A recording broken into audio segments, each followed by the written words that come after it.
So today we're going over human-wildlife conflict, and we are going to start out by defining human-wildlife conflict. So when we talk about human-wildlife conflict, generally we're referring to negative interactions between humans and wild animals that have some sort of undesirable outcome, either for people or for wildlife. So it doesn't have to be entirely one-sided. Areas that we most frequently see HWC, especially here in Montana, would be trash management, which I'm sure most, if not all of you, are aware of. Encroachment, both when humans get too close to wildlife habitat and when wildlife gets too close to human habitat. Crop damage or loss, livestock injury or loss, and then perceived or actual danger. And when I say perceived and actual danger, just to elaborate on that, we are seeing kind of an increase in concern about wildlife that has kind of risen when it comes to surveillance. So stuff like Ring cameras has made people more aware of what animals are in their area, especially when they're not home or when it's nighttime. So that's kind of led to a little more fear when it comes to like predators that they're seeing or other like kind of pest animals. I use quotations because, for obvious reasons, pest is a very open concept. Okay, so how is human-wildlife conflict caused? So one of the big causes is habitat change, and that kind of includes 4 different types of habitat change, and this is human-caused. So habitat fragmentation, that's when habitat is interrupted or the connections between different types of habitat are destroyed. And this creates smaller isolated areas. So when you think of, I mean, the easiest example is going to be like when we create highways through areas like, I mean, any of our highways. We're dividing habitat that maybe, especially animals that are far ranging, those animals are used to passing through kind of uninhibited. And now they have this really risky process of having to cross highways, cross freeways, kind of navigate in between man-made structures like power lines. So it's a very different experience for them than if we hadn't divided those areas. This can be a big problem when it comes to migration, and it can be a big problem for animals that require travel to mate. So a lot of animals, for example, mountain lions, they don't live with their mates. They have to travel. Males keep pretty big territories. And so creating that habitat fragmentation can be really detrimental to both the ability to reproduce and then reproductive success. It also can cause genetic isolation, which makes animals more vulnerable to diseases and then to genetic abnormalities caused by inbreeding. Then we have habitat degradation. So that's going to be more of caused by some sort of habitat decline, so in quality or resources. That can include pollution, an increase in invasive species, such as the mussels that we talked about way back in aquatic invasive species. Feral cats are another one, just anything that's introduced that shouldn't be there. And then overexploitation. So what do you guys think of when I say overexploitation of a resource? Clear cutting. What? Clear cutting. Clear cutting, great. Anything else? Harvesting huckleberries, ripping up the whole plant. That's a really good one, yeah. So unsustainable harvest of things like huckleberries, which are super important food source. Another example is just a lot of human traffic. So during COVID, we saw a lot of increases in traffic in natural areas because people were trying to get away from other people. And that can cause some problems, especially when it's areas that are a little more fragile or have sensitive species. So we'll talk a little bit about how to help this later on, but there are ways to minimize the effects of traffic. And then we have habitat encroachment, which is human proximity to wild areas increases as we expand outward from cities. And this leads to more opportunities for human-wildlife conflict. So just kind of logical, if we get closer to them, we have a more chance of interacting and possibly in negative ways. Habitat loss is going to be when natural habitats and wilderness areas are entirely redeveloped or repurposed, and that's for our human use. That can be taking over an area with apartments, or it can be turning as an area into a quarry or mining. That just makes it unsuitable for wildlife. And then we have wildlife habituation and food conditioning. So habituation is a learned behavior. And so that's after repeated exposure with no negative consequences, an animal becomes desensitized to a certain stimuli. So if an animal encounters people multiple times without any sort of negative response, they're going to be less concerned when they see a human in the future, right? Because nothing bad happened all the times before. Food conditioning is when we talk about an animal beginning to associate something with a reward, and food is a very powerful reward. So when they start to associate a stimuli like a trash can left out, or being at a certain campsite where people tend to leave food everywhere, like on a table at a campsite, that can be conditioning them to associate us with food. So this is an example of that habitat fragmentation. One example that was in the news recently was P22, the mountain lion in California.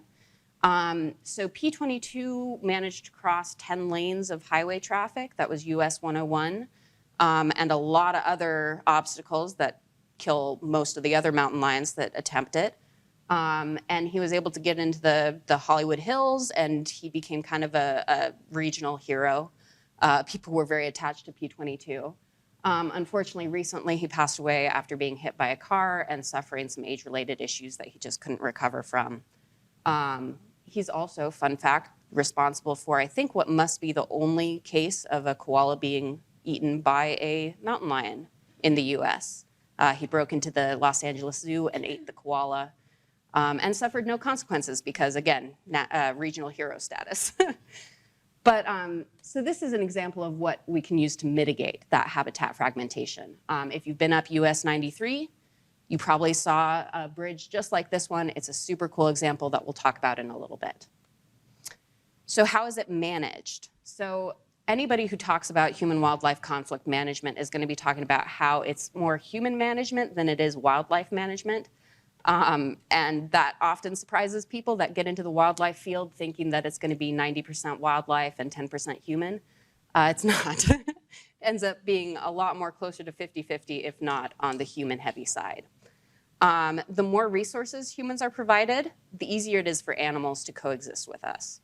And this can be especially true when we have aspects of poverty, inequality, and lack of resources in a certain area or for certain people. So when we have wildlife or losses to livestock or pets caused by wildlife, that's going to have a very different impact for people who are financially insecure versus people who are financially secure. Losing one cow in a huge herd, probably not going to be the biggest, battle for somebody to overcome. Losing one cow out of 2 cows that you have, that's going to be much, much bigger of an issue. We also see this when we look at, areas in Africa that grow crops to literally sustain themselves and their families.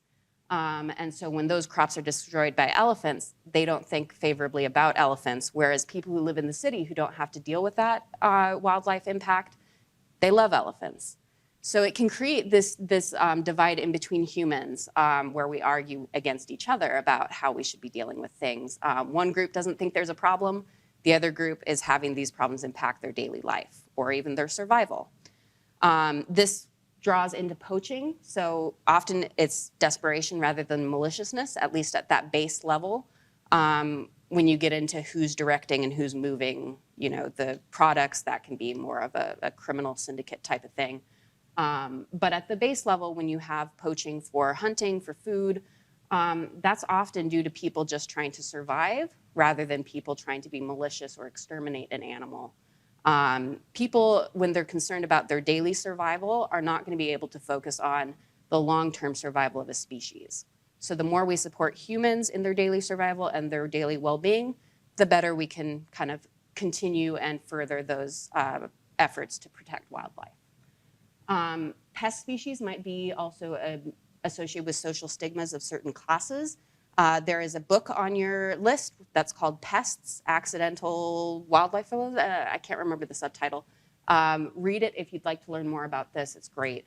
And then lack of access to wildlife education is a really big thing. So if you don't know how to interpret wildlife behaviors, if you don't know how to avoid wildlife, that's going to really change either how much you encounter human-wildlife conflict or how you can recover from it.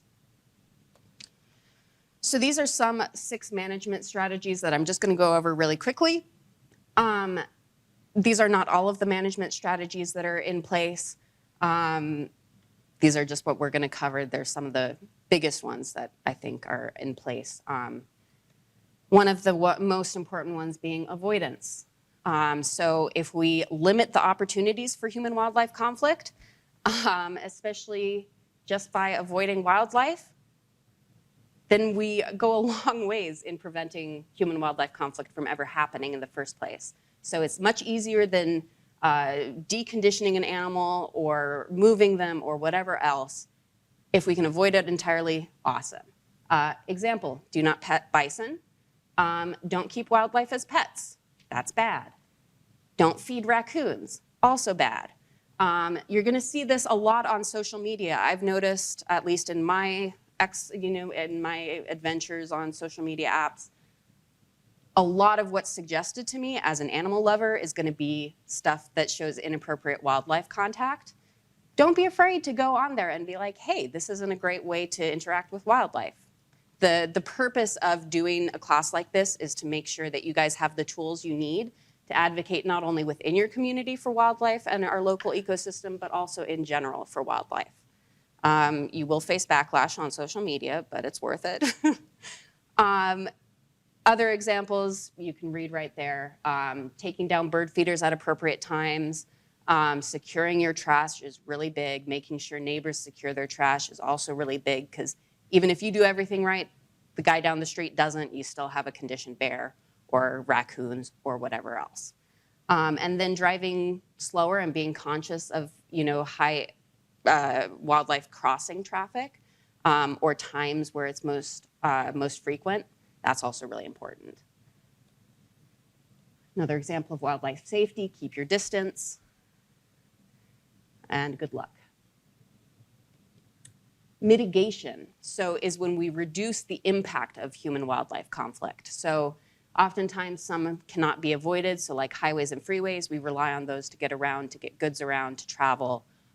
So how can we make that impact lesser on wildlife? One of those examples is the Animals Bridge that the Flathead Reservation has. They actually have a bunch of bridges and culverts in the area that have been pretty successful, especially when used with wildlife fencing. That allows wildlife to be fenced away from the roadways and then to have a crossing where they can actually intersect and travel where they need to. And that's related to what type of habitat? Habitat fragmentation, awesome. Wildlife preserves and closures are really important too. So if we have areas that can preserve wildlife, preserve somewhat of a wild habitat, and limit human traffic. So parks often close at night, right? And that's partly for human safety, but also because nocturnal animals and more sensitive species will have kind of that break from humans for a little bit and let them go about their business. It also decreases the chance of human-wildlife conflict in terms of, predators hunting at night or any of those other concerns. Wind turbine alterations, if we can especially do that for bats, we've done a lot of studies recently that show slowing down wind turbines during low wind action and then during peak migration season makes a really big difference in bat fatalities. Unfortunately, we don't really have the policy changes in place to make companies do that, so they oftentimes don't. And then loss compensation. That's a really big portion of wildlife conflict mitigation. When we're able to compensate livestock owners for their losses, which we do in Montana for confirmed and probable losses to grizzly bears, wolves, and mountain lions, it tends to make a little bit of a more tolerance. It builds more tolerance for cohabitating with these predators. That's the results for 2023 for our compensation. These were the fatalities that we saw that were at least confirmed or probable. People have to report, and then it gets investigated. And then those are some of the animals that we see using the culverts or the bridges. So it does get good use, and those have been pretty successful, not just here, but around the country as well. Education, that's what you guys are doing. So peer-to-peer education is super important if we can advocate for our local community, our local wildlife, and on social media, like I said before.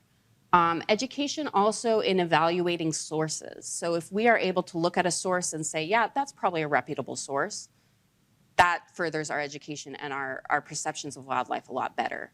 For example, which of these two pictures do you think is a more reliable source about raccoons? Probably the person who's wearing gloves and not kissing a raccoon.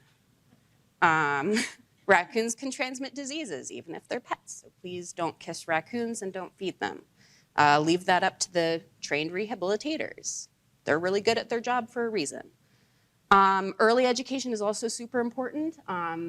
When we're able to educate children on wildlife importance and avoidance of conflict, they carry those lessons throughout their life. And that makes a big difference on reducing that probability of human-wildlife conflict. Incorporating feedback, especially when it comes to policy decisions and conflict management or incident response, to make sure that everybody's being heard. Sometimes everybody's opinions can't be put in place, but at least if people are being heard, that makes things a little less fiery and angry. And then outreach with high-risk populations, so people that are most at risk of human-wildlife conflict, like when you go to a national park and they hand you, or a state park, and they hand you a little pamphlet about, hey, please don't leave your food unsecured. That's an example of high-risk outreach. Deterrence, you're actively taking steps to deter wildlife from an area. An example of this is livestock guardian dogs. Those are my best friend's 3 livestock guardian dogs. They're super effective. I didn't want to walk into her yard for the first 3 years that I knew her. That guy is like 250 pounds. He's huge, terrifying. He's a great dog. But they're super effective in deterring animals from coming in. Shepherds are also really good, so not leaving wildlife to roam freely. Electric fencing, you've probably seen some sort of electric fencing here in the Missoula area. My community garden that I live next to has electric fencing. Solar floodlights, those are usually motion activated or set to a random pattern. And that coupled with noise like a radio playing or a podcast playing on speakers can make animals think that somebody's there. And usually they're going to be deterred by human presence, even if it's not actually present. So setting that up around a chicken coop can be really effective. And then counter conditioning. So in introducing a negative stimuli when they see you. So instead of just having them see a person, have nothing bad happen and move on, start having an air horn when a bear gets too close to your house, or something that creates that negative stimuli that makes them think, yeah, I'm gonna avoid the big hairless apes and go somewhere else. Relocation, I'm not gonna talk too much about this because it's not really in my wheelhouse. It can have mixed results. Again, the best thing that we can do is not do things to lead to a situation that relocation is needed. When you have it done by a private person on, like they trap a coyote and then take it all the way over to a, wild range and let it go, that's probably not a great thing to do. It's probably also illegal. People do this a lot with squirrels, at least in the city that I'm from. Sorry. Oh yeah, go for it. Which also is just moving the problem sometimes. However, when it's done by a qualified agency and they're able to assess all the different factors that go into finding suitable habitat and make sure that animals don't either A, continue to cause a problem, or B, make their way back or try to go back, that can be a lot more effective. One example of this is going to be bat exclusion. So when you have bats in an area that you don't want them to be, you can do a one-way door that's put in through a qualified humane agency And the reason that we say have a professional do it is because timing is really important. So if you install it during pup season, you're going to have mothers flying out and unable to get back in, and that's going to cause a lot of fatalities. Also, don't do it too close to winter, because then bats don't have enough time to go and find a new roost to overwinter. That's Bear 609 of the Great Smoky Mountains. She walked 1,000 miles to get back to where she was, because she had a really good setup. She had a nice campsite that there was always food left over at. They relocated her to somewhere a little more distant and away from people, and that was still not enough. Again, it's this avoiding the point where we have to do, that we have to make interventions. Then lethal control, which is nobody's favorite subject or outcome. As I mentioned in our mammalogy class, coyotes and wolves had mange introduced into their populations at one point in an attempt to control their populations through disease. That did not work because coyotes are incredibly resilient. It did spread a lot of mange, though. So a bit of a fumble on part of the 1905 Montana government. That ended in 1916. We don't do that now, obviously. When it comes to culling, so that's kind of the mass lethal control of a population. Bounties were common in 20th centuries, or in the 20th century. Often this began right at colonization, as people were trying to control the predation on their livestock, and then to control the amount of predation that were on, game species like deer. Sometimes it's still used today, can be in positive ways too, because we have bounties out on invasive species like the pythons in Florida. People get paid for each python that they bring in, or there can be tournaments where they win a prize. Here in Montana, Flathead Lake has a lake trout bounty, or a tournament where it's like catch the most lake trout and you get a prize. So these types of controls do have their place in wildlife management. It's not, so when you hear lethal control, try to evaluate all the aspects. It can be hard because nobody wants animals to die. That's not a fun thing to think about, but ecology is one of those things where not everything is going to be a happy outcome. We also have euthanasia. That tends to be case specific. It's usually linked to liability, multiple incidents, or dangerous circumstances, or all of the above. For example, we had a case in Yellowstone National Park a while back where a mother killed a mother grizzly bear, not just a mother. A mother grizzly bear had a fatal encounter with somebody who surprised her. She wasn't euthanized at that point because that's considered a natural behavior for a mother grizzly bear to react protectively of her cubs. But later she was found at the same site of another human fatality, and so they euthanized her at that point, because if the park lets a problem bear, even though we don't know for sure that she was involved in the second fatality, that opens them up to a lot of liability, because we don't want to be accused of having the killer bear, knowing about the killer bear that's out there, and not intervening. So, and then the strike system. So as you might have heard, that there is more and more efforts to defer lethal control for especially case-by-case instances. The strike system is one example of that. The one that I know most about is in California, which ironically they also have for people, but that's a separate thing.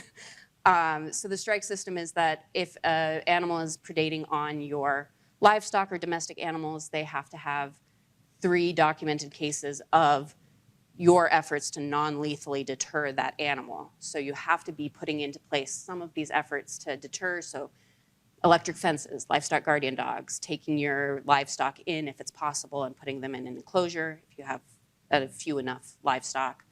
And only at that point, at that third strike, will they issue a depredation license. So basically, it's a good thing that we're trying more and more to increase our toolbox and make more efforts towards non-lethal management, and there's a lot of government and nonprofit support for those non-lethal tools. So if people cannot afford to put in a electric fence, there are agencies that will help you either defer the cost or pay for it entirely. So that's a really cool thing. Does mange kill coyotes? It can, yeah. But like, is it a high death rate? Like, I don't understand what's the point of infecting it if it's not. Yeah, so I think the death rate was anticipated to be higher when it came to mange. Again, coyotes are incredibly resilient, and some degree of mange would have been in the population anyways, but it was kind of we instituted a lot heavier load of that, so it wasn't great. Okay, and now Jamie is going to talk to you about black bears, and do you also do grizzly bear management? And grizzly bears. He knows way more than I do about this, so if I said anything wrong, please correct me. You did a good job. I really liked the outline. Awesome. I'll give you the mic. Okay. I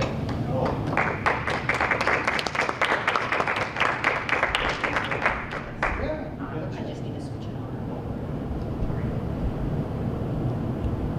There you go. Check, check. You hear me? Well, sorry, I don't have a PowerPoint. I had a crazy day.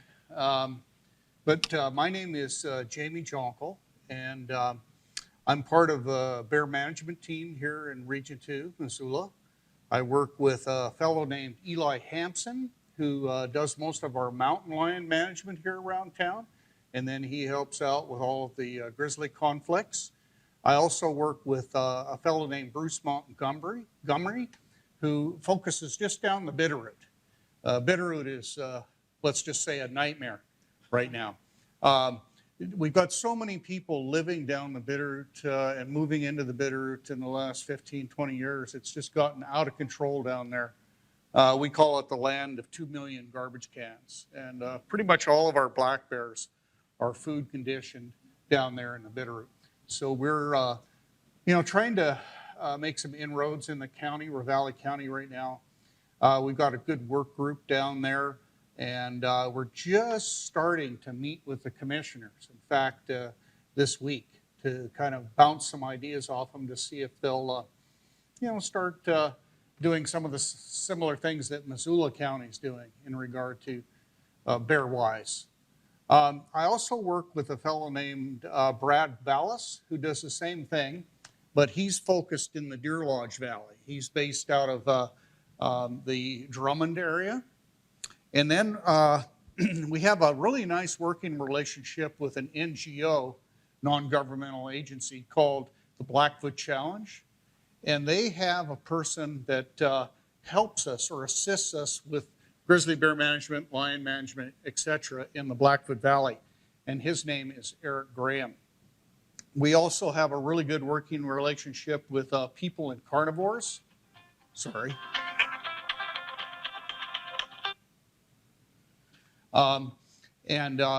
We work with two people there, Kim Johnson and I forgot the other fellow's name, but they kind of work in that Big Hole, Dillon area, but assist us with here. And what's so nice about these NGO partnerships, it's more people on the landscape, boots on the ground to work with the ranchers, the communities, to do more preemptive type stuff. So tonight, I wasn't quite sure what to talk to you about, but I thought I would cover, the bear, the grizzly bear and black bear activity right around Missoula here, the mountain lion activity that's right around Missoula here, and moose and a few other things as well. If you want to really key into what's going on in Missoula, Google up MissoulaBears.org and also the Missoula Bears Facebook page. Lots and lots of really good information there. And then you can actually communicate with me and the rest of the team on the Missoula Bears website. And just lots of really good information on there. But we have a weekly or bi-weekly update that kind of fills everyone in all over Region 2. So Region 2 is the territory that we work in, and that takes in the Bitterroot, the lower Clark Fork down to about Paradise, Quinn's Hot Springs, St. Regis, then up the Blackfoot to that little pass in between Anaconda and Butte. And then we got all that Phelpsburg, Anaconda country, all the Blackfoot Valley, all the Clearwater Valley. That's basically Region 2. And so we have to handle all the bear and lion and wildlife conflicts in that whole area. That's why we have such a big crew. In the old days, it was just me. And then for about 20 years, it was me and a fellow named Bob Wiesner, who was a very excellent houndsman, mountain lion specialist. And I'm so happy we have all this help now because it really has gotten crazy. Like I'm sure most of you probably grew up here in Missoula. You know, in my lifetime, I've just seen tremendous change. Like the Bitterroot Valley, I used to get up there on St. Mary's Peak and you'd see the little twinkling lights, you know, of Corvallis, Stevensville, Florence, and Hamilton. Now when I climb up there on top of St. Mary Peak at night, I mean, it's just big, a massive wall of lights in the whole valley. And then Missoula's just changed dramatically since I left high school. Sorry. And in the last few years, we've really seen a lot of growth here in Missoula. You know, when COVID hit, boy, did we ever get a lot of people pour into Montana. Sadly, a lot of them, you know, pulled up stakes from wherever they lived and took their life savings out and moved here. And now, you know, we're seeing the repercussions of that. The homeless situation in here in the Missoula area is just crazy right now. And some of the stories I could tell you about, you know, these poor souls living up the Kim Williams Trail, trying to live in a cave or a old mine shaft up on Mount Sentinel, you know, they got to store their food there, bears coming in, lions, you know, prowling all over. So it's pretty crazy right now. So I have worked on a lot of different wildlife projects. I've been the bear manager for Region 2 for 28 years now here in Missoula. It doesn't seem that long, but prior to that, there was no bear manager here. And there wasn't really that many bear conflicts. There weren't really that many grizzlies. But since I've been here, holy smokes, I've got to watch all sorts of cool changes occur in regard to black bears here in town. And then just watching the grizzlies slowly expanding into historic ranges has been fascinating. Prior to that, I worked down in Yellowstone Park for a long, long time. So I could tell you tons of bison stories. But essentially all I did down there was research trapping for grizzlies. But at that time, they didn't have any bear managers to speak of, other than Wildlife Services, the Department of Agriculture's Wildlife Services. They did trapping for depredation, you know, and it was mostly lethal control. But when we were down in Yellowstone, we were the only people that were trained up to trap and handle grizzly bears. And as a result, we got to cover Idaho, Wyoming, and Montana. And we kind of worked that whole area. And so we were always getting lent out, you know, wherever the grizzly bear conflicts occurred. It was a wonderful time period. Before that, I worked in Maine on a black bear study. And then my father ran the Border Grizzly Project here in Montana. So when I was a kid, I got to hang out with Dad and do all sorts of cool black bear and grizzly bear work. I also got to go to Russia for a little bit, work on tigers and leopards and the brown bear over there and the Eurasian black bear. But I was awfully glad when I got back here to Missoula because this is where I grew up and this is where my family was. So I was tickled to get on with FWP. So Missoula is extremely unique compared to other areas in Montana. Montana is just flat unique, and so is Idaho and Wyoming when you compare it to the rest of the United States. I hate to say it, the rest of the United States is pretty much screwed. There's some nice country in New Mexico, there's some nice country, you know, in California, but it's just human influenced, human dominated. But here in the Rocky Mountain West, we still have a fairly intact ecosystem. You know, it's because of the federal lands. And we have all this beautiful Forest Service land, all this beautiful BLM land, you know, and it essentially abuts up to Canada. And it's just like a dagger of wildness going down through the Rockies. And here in Montana, it's as wild, if not wilder, than it was when European man first showed up here. You know, when we showed up here in the mid 1400s, you know, there were buffalo here, there were grizzlies here, there were antelope. You know, this whole valley was just a wildlife nirvana, but it was different than it is now. Very slowly, you know, with the introduction of horses, you know, Native Americans, we started seeing changes to the hunting of wildlife. Everything started going out of equilibrium. And then when the French and when the British and the Spanish first sort of started making inroads into this country in the Rocky Mountain West by the 1500s, 1600s, 1700s, you know, we just started whacking the wildlife big time, market hunting, trapping, that sort of stuff.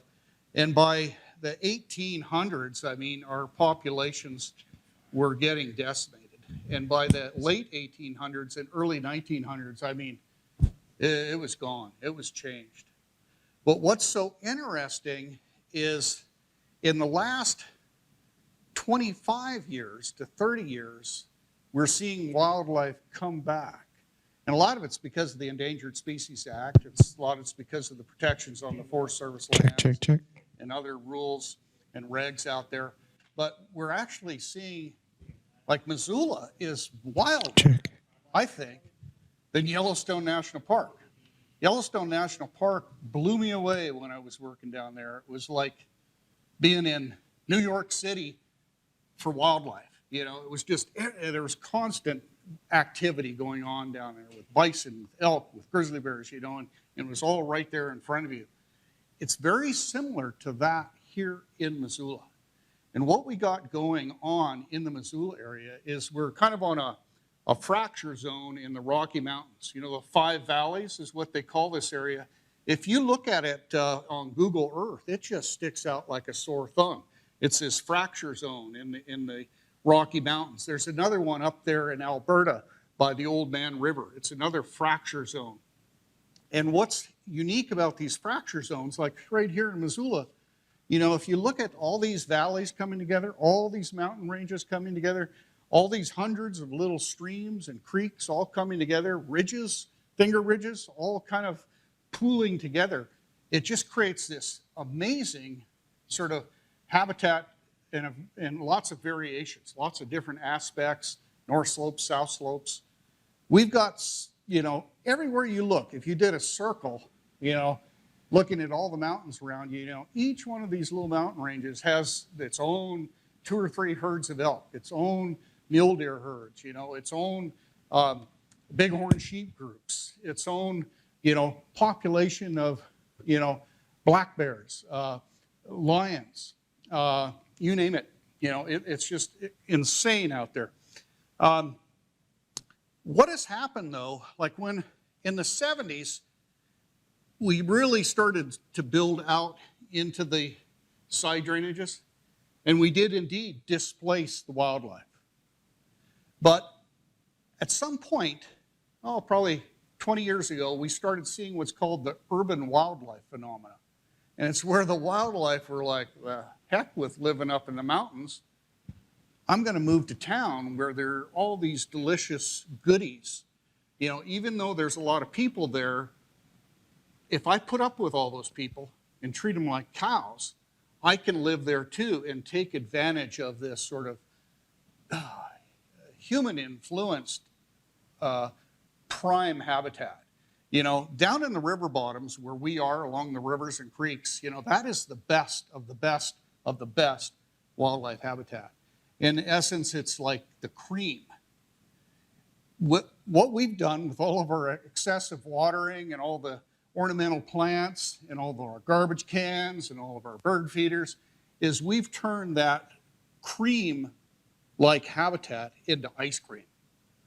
And so right now we're just seeing droves of wildlife in and around town. I mean, 10 years ago, I never used to see mule deer or white-tailed deer over by my house by the mall. Now I routinely see white-tail and mule deer around there. You know, on the fringes and edges, we've just got gobs and gobs and gobs of deer. And it's the deer that are the driving force for all of our mountain lions. In the winter months, you know, the lions kind of follow the migrations of the elk and the deer. So in the winter months is when we have most of our lion activity here in the valley floor. And at times, you know, we've had up to 100 different lions right on the edges of town.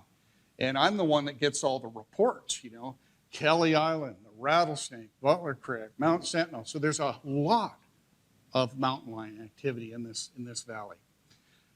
If I had to guess on the number of black bears that we had, you know, like each of these drainages, you know, Rattlesnake, Butler, Laval, Deep Creek, you know, Blue Mountain area, Patty Canyon, each one of those drainages has its own little isolated group of black bears.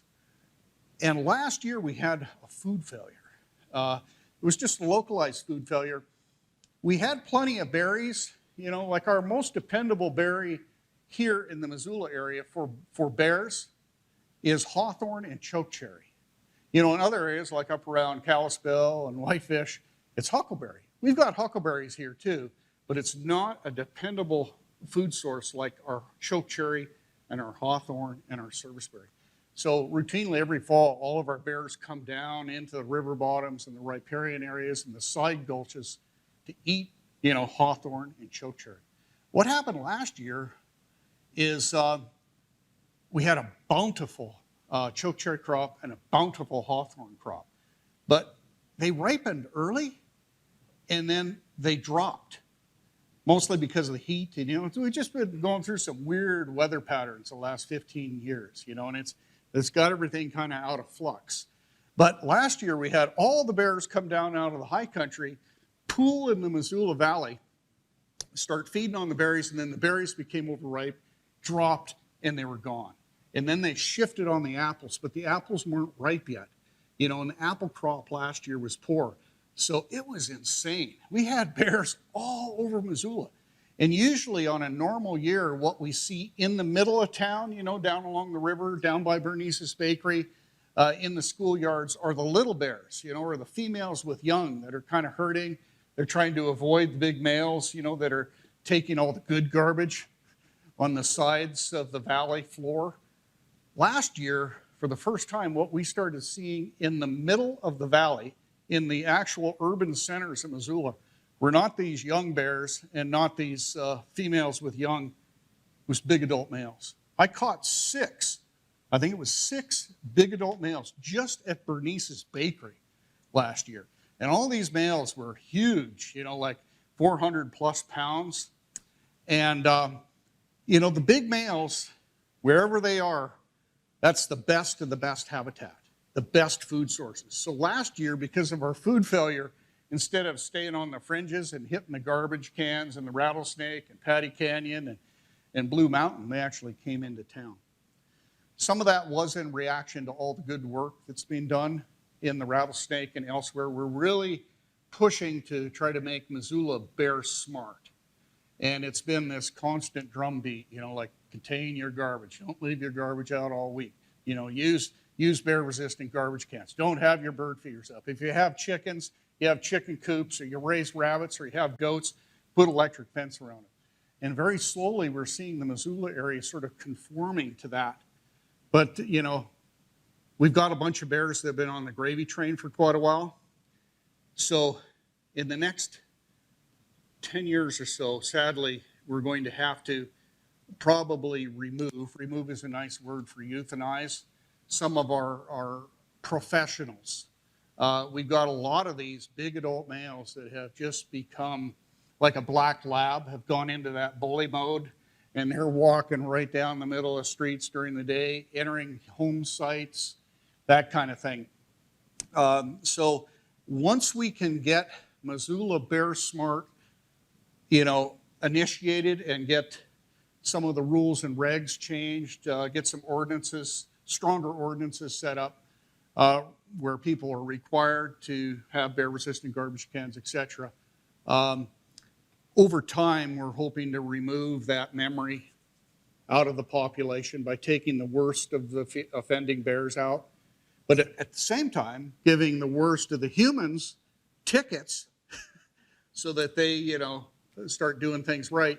And we're kind of hoping we'll reach an equilibrium that we do see in some communities. Like Red Lodge, Montana has been pretty savvy the last 20 years. They were way ahead of everyone else in Montana. They got bear-resistant garbage cans in place. They've got some, just common sense rules, not really ordinances, but, look, we live in Red Lodge. So don't have 10 bird feeders in your yard, and don't pour a 50-pound bag of bird seed or millet or sunflower seeds on your porch every week to draw in all the wildlife.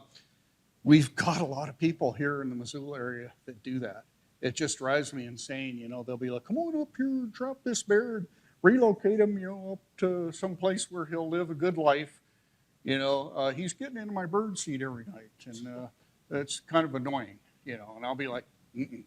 So right now, we do not trap on bird feeders. We do not trap on apple trees that have apples. We do not trap on garbage. And so before we can set a trap, or before we will set a trap for anyone, we almost insist that they contain all their attractants first. They remove, all the desirables that might be luring in the bear. If it's a human safety issue, we just trap it immediately. For example, this spring we've had to remove 2 bears already. They were both young adult males that, mom booted out. They were 2-year-olds. They were hanging around their moms, hitting garbage all last year. And the first thing they did was come right down into the Missoula Valley. And the one bear was in the rattlesnake. We were monitoring him, hazing him, but then he entered 2 houses and actually went inside both houses. And as soon as they crossed that boundary, we pretty much have to destroy them. And so we did remove that bear. And then we had a little bear that was working the campus, and he jumped on a couple homeless camp tents. There was tons of food in there. And then he was on campus and actually tried to get into one of the dorm windows. And as a result, we had to put him down. But then he was finding plenty of garbage elsewhere, even in the rattlesnake, where we have the bear buffer zone that's been in place for 10 years now. We still have all these new students sort of moving into town. My favorite houses are those sort of party houses where 10 guys are renting a little place and have pizza every night. You drive by there, you see the doors wide open, you see stacks of pizza boxes, on the front porch. Doors never closed, garbage always out, It's just like every year we get new training grounds. The mountain lions, I'll talk real quick about grizzlies. We're starting to see quite a bit of grizzly activity in the Missoula area now. Just about 4 or 5 days ago, we got a really good photograph of an adult male up by Snowball. And then just 2 days ago, we had someone encounter a grizzly up Woods Gulch in the Rattlesnake Recreation area. Last year, we have a grizzly by Clinton as well. Last year, or 2 years ago, we had that female grizzly with the 3 cubs that was in the North Hills. She was hitting chicken coops and such. When they came out this spring, something happened. We think the female was shot. We think one of the siblings was shot. The third sibling, the little female, had her foot shot off. And then the remaining sibling, she was healthy, but she was very thin. But, when they came out of the den, they went right through the lower Rattlesnake in a fresh snow. They were over in the Marshall ski area. And then finally, we did trap them in Twin Creek, just up the Blackfoot a little bit, because we could see the one was missing a leg. Oh, she was so sick. The infection had gone septic. She was just, I couldn't believe that she was able to keep up with her sister. We did have to put her down. The other one we radio collared and took back up in the very head of Belmont Creek. She was doing fine, but then she came back down over there by Clearwater Junction, Paws Up area, and was, we think, hit by a car. We couldn't quite figure out what the cause of death was. Right now we have a grizzly working Potomac really hard. So it's just a matter of time before we start seeing a few grizzlies that are really garbage oriented like our black bears here. And I think that's one reason the county commissioners and the city council and the mayor all agreed to Missoula becoming a bear smart community. Now, I could go on and on and on, but if you guys had specific questions about bear management or lion management or anything about wildlife at all, I could answer some of those questions if you would like. I have a question. When you talk about a bear smart community, are you talking about, I mean, I know what that means, and I know around us that people are getting to that point, but does that mean all through the entire valley, everyone will have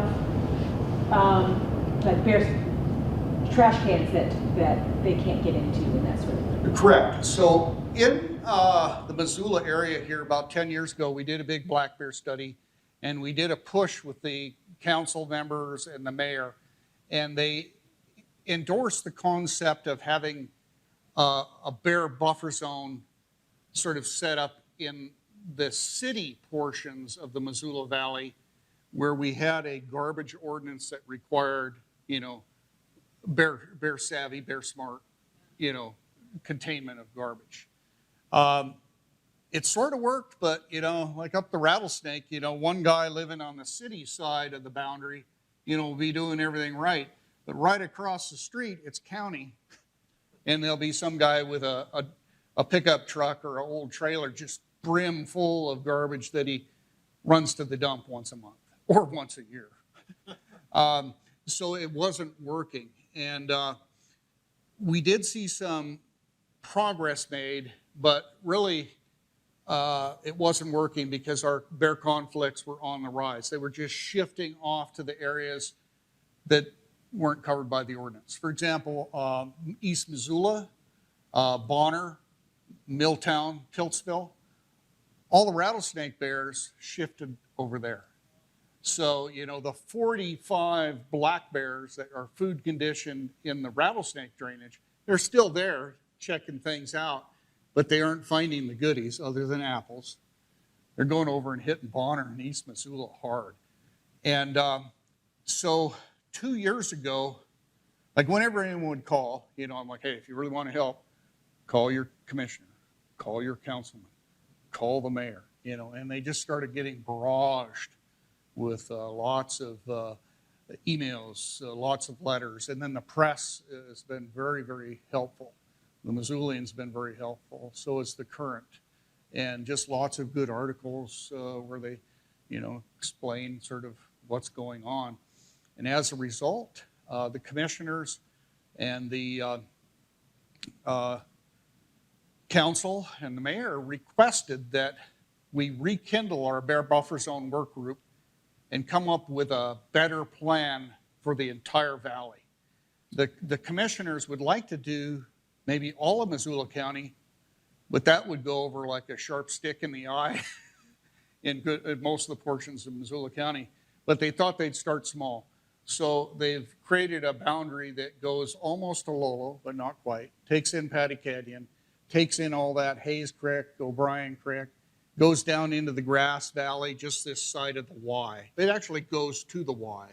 And then it takes up Rattlesnake, Butler Creek, all the county lands and city lands, and then on into the mouth of Hellgate Canyon, and it goes to about Tura, and then Bonner.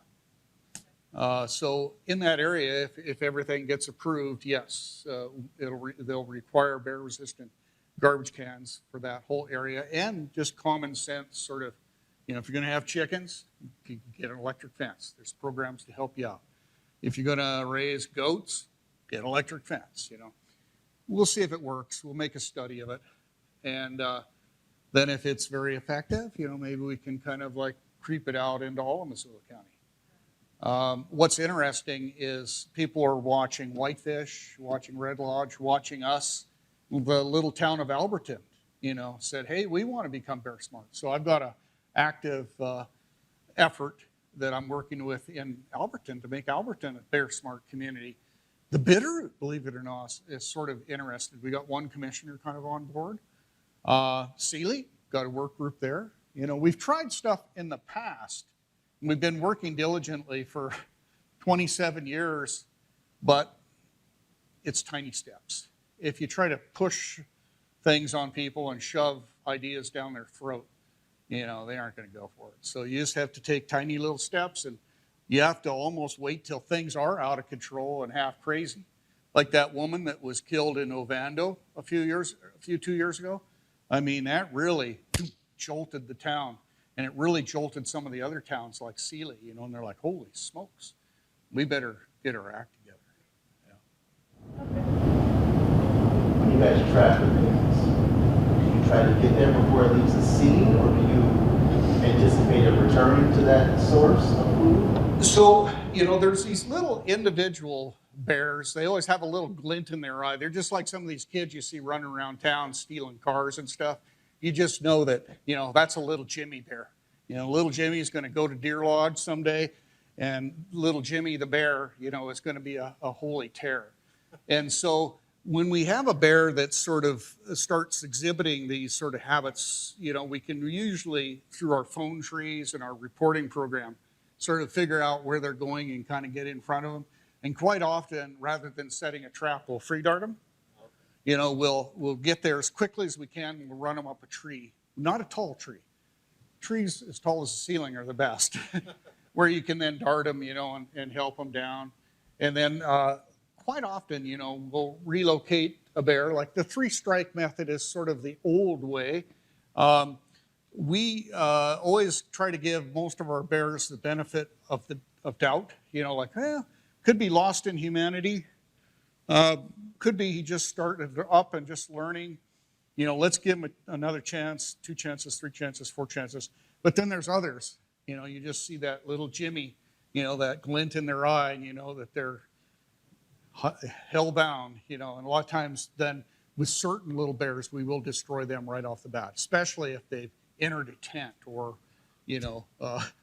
chased a mother down through Greeno Park pushing her stroller, that kind of stuff. We're like, yeah, let's get rid of him. But for trapping, like if a bear, let's say, breaks into a house, we're like, okay, just call us, leave everything as is. What's the food he got into? Okay, just leave it there and we'll set. And then a lot of times you can catch the bear that was involved.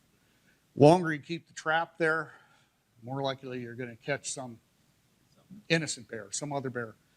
Just for fun, one year in the rattlesnake in the fall, we had the use of that real fancy trap. I don't know if you guys have ever seen it in some of the newspapers, but it was a trap that, you could set it from your computer.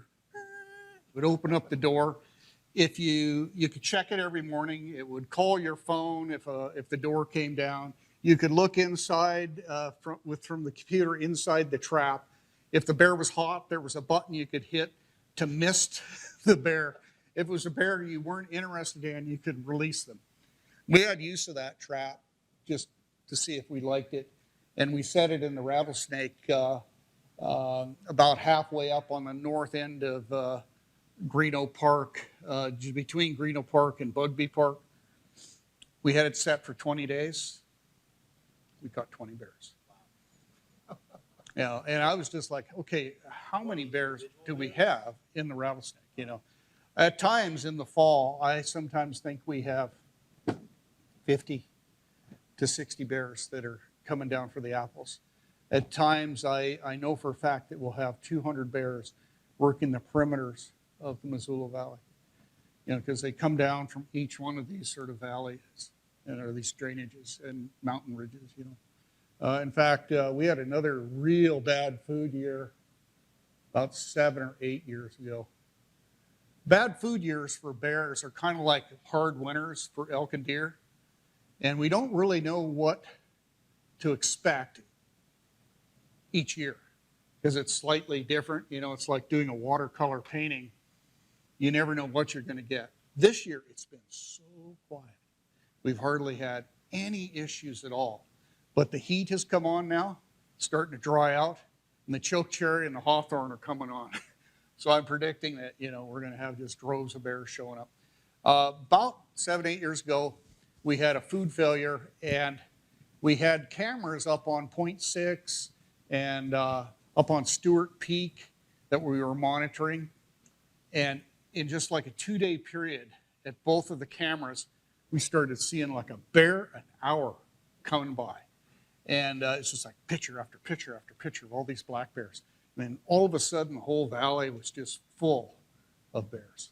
And they're pretty crazy. Yeah, so. Yeah. I'd love to hear you talk a little bit about mountain lions. Yeah. So the mountain lions, we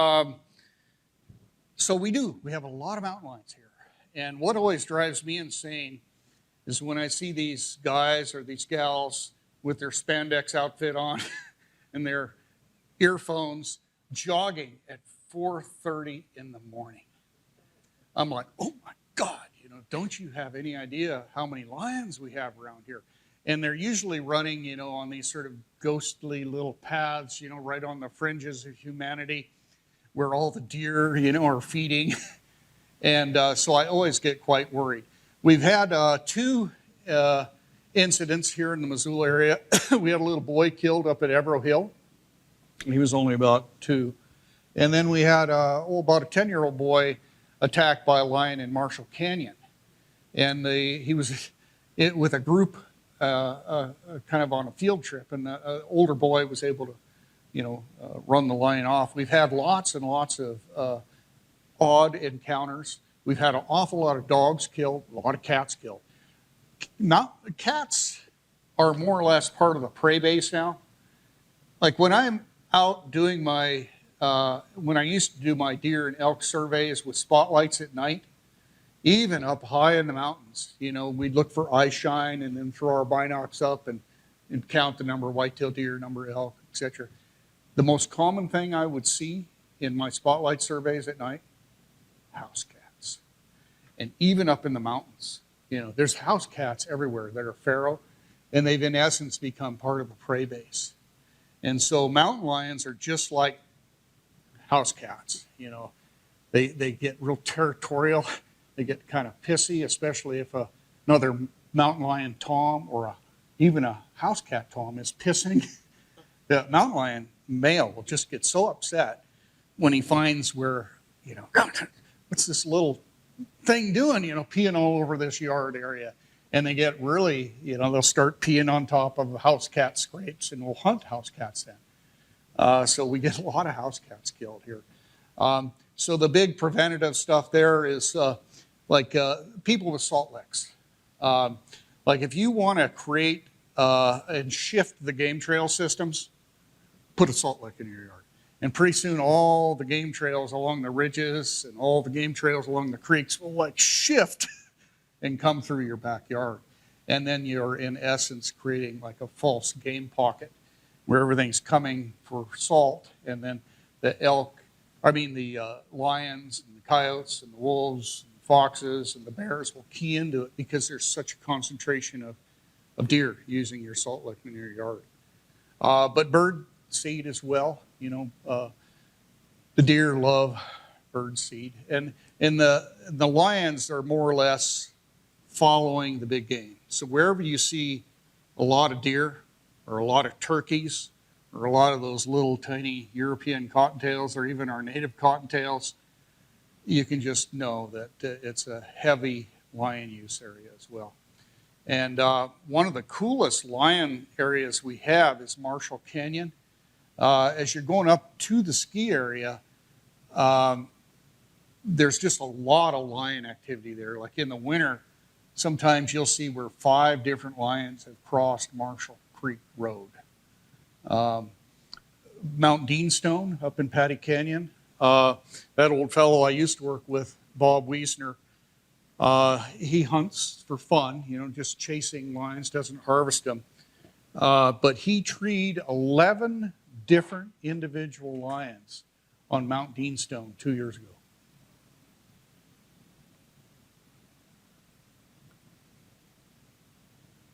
Yeah.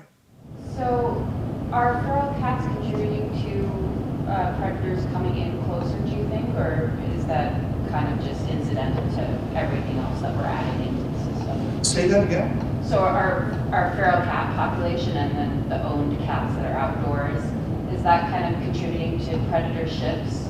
Yes, a little bit, especially with lions. So if you're a cat lady or a cat man, like I've got a bunch of cats, just the fact that you have a lot of cats, especially the males, if they're pissing all over the place and you're living on the edge of town, up against Mount Jumbo or up in the Rattlesnake, the lions are just they're gonna have to come in there. They want to scrape and pee on top of the house urination or the house cat urinations.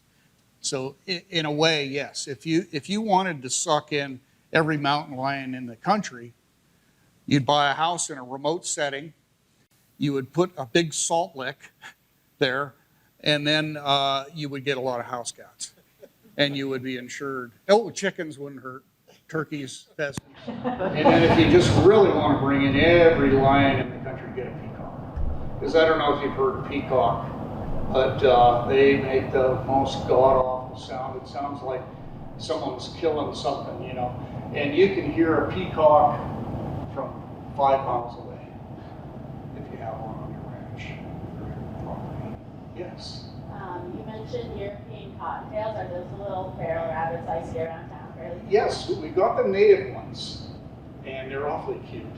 But then we do have the European ones too, and if you see a lot of white and brown and puffiness and prettiness, more likely it's the European feral ones. And Grant Creek is a great place if you want to see millions of cottontails. Drive up like you're going to the Snowball turnoff, and they keep going on up toward Bench Road. At 4 in the morning, millions of these little cottontails honking. You mentioned a lot of dogs have been killed. What circumstances? The dogs off leash on hiking trails, or dogs at their home in the yard, or what? So the most common breed that we get killed seems to be the Pomeranians. And my theory is that a Pomeranian looks like a yellow-bellied marmot. They're about the same size and the same color, so we're always seeing these Pomeranians getting taken, And I even have had people like working on a well or their sprinkler system with their little Pomeranian next to them, where all of a sudden there's a lion next to them, grabs a little Pomeranian and takes off. The littler dogs are more vulnerable, but then foxes, coyotes, owls will take the little dogs too. And the bigger dogs that are killed by lions, it's like you don't want to chain them up. If you live in a real remote area, the last thing you want to do is have your dog in a little dog house off the edge of the property on a chain. I've had to respond to several of those where there's just a collar with a few bones, The big thing, is if you let your dogs out in the early morning and there's always a lot of deer, good chance there could be a lion out there. The little dogs that are kind of cocky and take off after a lion, or take off after a bear, are more inclined to, get in trouble, other than the wary ones. It's relatively rare, but it's happened enough. Like since I've been working for Fish and Game, probably 30, 35 dogs that I can remember have been killed. Most of them are the small ones. Yeah. You mentioned that you also kind of work with moose a little bit. Yeah. So moose can be kind of frightening. In the rattlesnake, every year you know, there's always a couple moose that kind of show up at the trailhead, and you know, pretty soon they're down by the winery, and then pretty soon they're in Bugby, you know, and then pretty soon they're in Reno, and then all of a sudden they're right here downtown, near the library. We've guarded a cow moose or a calf just across the street here. Actually, right here is where we see a lot of bear activity too. You know, they come out of Reno Park, duck onto the interstate, and it's like, whoop. You know, they try to hole up in people's yards. But out in front of the library, they seen several bears already this spring. And then Patty Canyon is another place where we see a lot of moose activity. Real good moose habitat up there, Patty Canyon. And then Big Flat, we see a lot of moose activity. But where the moose can get scary is it's kind of people go into the buffalo mode, where, you know, they get really dumb. Something happens to them, and they start walking toward a buffalo or a moose. And you're like, what the hell's wrong with these people? We get that with moose all the time, where people approach them. And then the moose, you know, karate chop you. They'll run you over too. But when they get up on their hind legs, man, and their ears go back, that means get the hell out of it, because they'll come, you know, with their front legs just smashing out at you. There's some videos on YouTube, like that poor soul in, I think it was Anchorage, or was it Fairbanks? Some kids were teaching the moose, and he came out of a shopping center and walked right into her, and she pummeled him to death. So moose are big, they're like a horse, they can be pretty dangerous. I get more fearful when we have a moose in town than we have a bear in town. Most of our bears are just garbage oriented or apple oriented or natural food oriented for the chokecherries, and they just learn to show displacement behavior or extreme tolerance, which is what habituation is. In order to use the food source, they pretend you don't exist. Just like they do with other bears, like on the fishing streams in Alaska, you see that with the Kodiaks and the coastal brown bears, where they're extremely close to each other, but they have boundaries. You see that even in humans on the subways, you know, on buses, you know. You just become more tolerant when there's a lot of people around. And then bears become more tolerant when there's a lot of other bears and people around, you know. But then you always get that oddball, you know, that one that maybe is a little predatory. And the minute we see any bear that sort of exhibits that kind of behavior, boy, we're right on them. But it's tough. You know, it's like this problem bear factory being run by a bunch of problem humans, you know, and they're manufacturing and training up these bears on a daily basis, where just until we can get some control on it and start on a fresh slate, it's going to just continue on. So that's what the Bear Smart program is. And on the Missoula Bears website, there's a whole Missoula Bear Smart tab that you can look into. You can read, we did a hazard assessment for the city of Missoula, we did a management plan for the city of Missoula, lots of cool stuff. And so if there's a Bear Smart plan, is there a Moose Smart or Mountain Lion Smart plan also? No, not yet, but maybe down the road. If you wanted to look at a community that really has their act together, Canmore, look up Canmore, and that's in Alberta, and I think British Columbia. They are the only town in Canada. The Bear Smart program originated in Canada.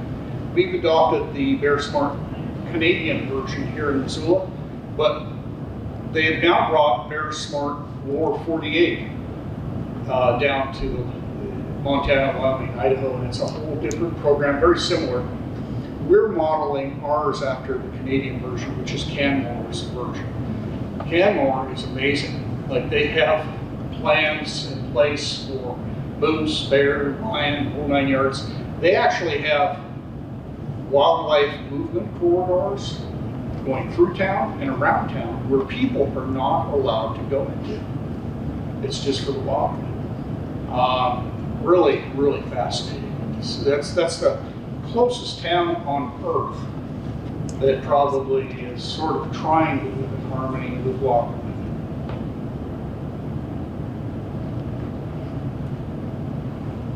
I just have one last question then. What's your funniest encounter? Oh, the strangest encounter I've ever had? Yeah, funniest or strangest? I could tell you a bunch of them. Let's see. So I had a really spooky one with a moose one time. We were trapping down in Yellowstone for grizzlies, and we weren't using horses, so we were having to carry all the rock meat and stuff on our backs. And every morning we'd get up early and we'd run this trap line. And it was a good 10 miles a day.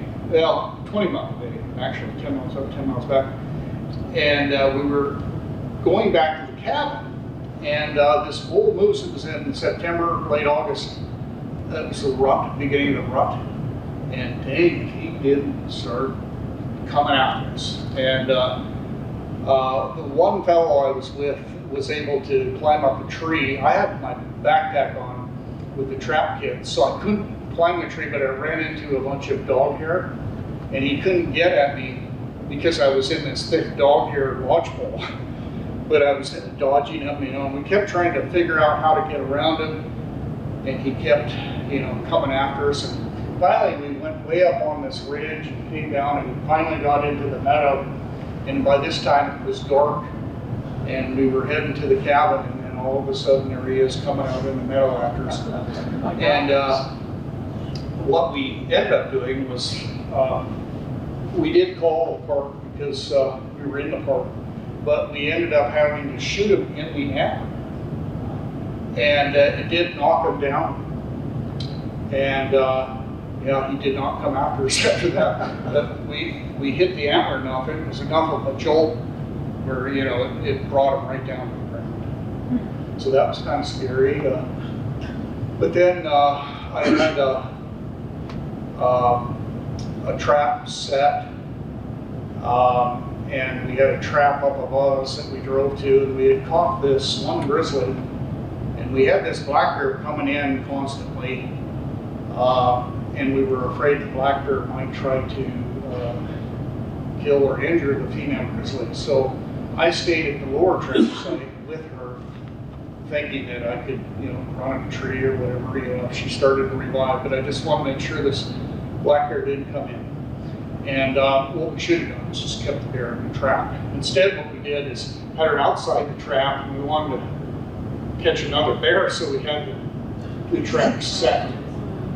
And so I was watching her, and the black bear did come in, and I ran it off once, and then I heard a noise, and I thought it was the black bear coming in again. Instead, it was 3 grizzlies.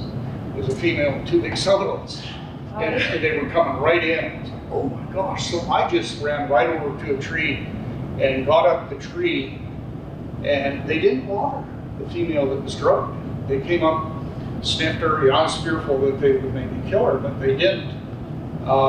Left her alone, but then the cub went in the trap. And so all of a sudden we got a drugged bear on the ground that's starting to revive, a yearling, in the trap, yearling free ranging and a female free ranging, and I thought maybe I could scare him away, so I yelled, and she came over the tree and started climbing up the tree. But I had bear spray, and I didn't spray her. She looked at me, and finally the fellow that I was working with came back down, and he had to open a gate up above there, and I was like, and so he came down and got right to the bottom of the tree. And I was able to slide down and get in the truck right away. And then the next morning, we were able to free dart the female, free dart the other little sub-adult, and work the sub-adult in the trap. And the other bear had moved on. So that was kind of spooky. But yeah, I could tell lots of good stories. Awesome. Cool. Well, thank you so much. Yeah.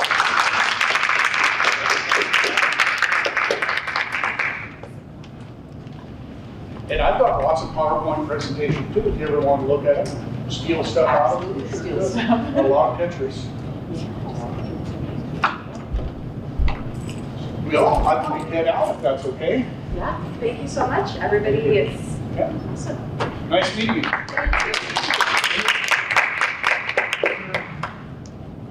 Yeah. Yeah. Okay, so that's all I got for you today. The name's so Thanks for coming out. Yeah.